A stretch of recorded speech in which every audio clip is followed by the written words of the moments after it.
When I did the talk yesterday, obviously we done the workshops, we actually spoke to the females.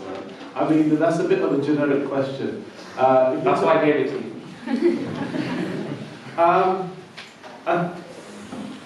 There's lots of different schools of thought with this.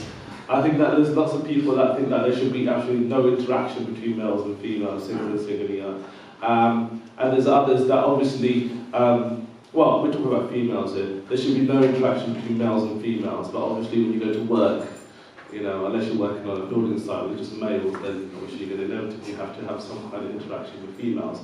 I think what it comes down to is the nature of the interaction.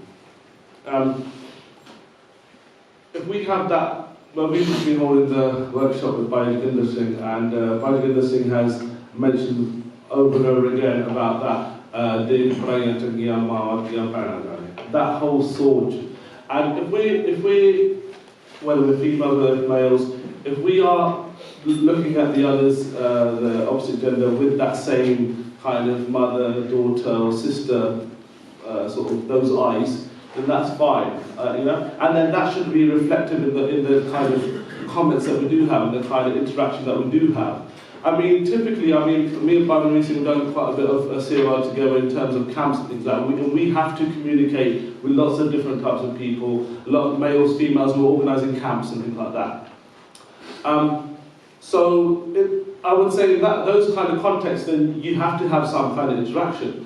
And then sometimes you may have, you know, a whole group where you've got different people on there. Or I've had many cases where people have wanted to come, females have wanted to come to Sikhi, and I've had no one to, like another female that I can pass them on to. I've asked many other females, and then before you know it, then you know the other person hasn't been contacted or anything, that they haven't been able to make a relationship or anything like that.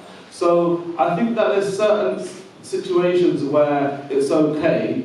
But I think as it comes down to the nature of the conversation. If you're speaking in a brotherly, sisterly way, then I say that as long as that doesn't change, then that should be okay. But at the same time, you have to think about, you know, the strength of your mind. As I was talking about the mind, you know, tailoring the mind to accept the fact that, you know, this is your family, and you know, you shouldn't be looking at this person in the wrong way. I mean, there's so many different aspects to this question. It's very, very difficult to just answer it. Just boys talk to girls and girls talk to boys.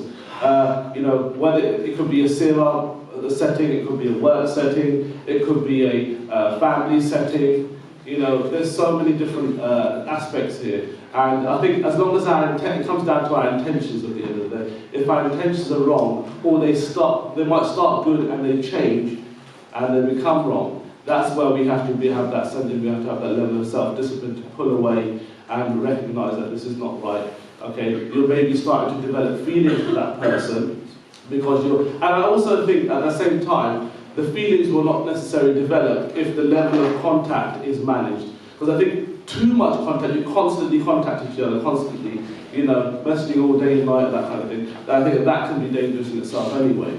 So I think that even, I think that's another thing that we can take into consideration. So think about the context, keep it like I said, just professional. But if and the brother and sister element, you know. But if it goes any further than that, or if you think, or if you fear that it might go any further, then that's where you need to be able to draw that line. If you go over that line, then obviously that's you compromising all your usul, you compromising principles. You let Maya, and Maya will destroy.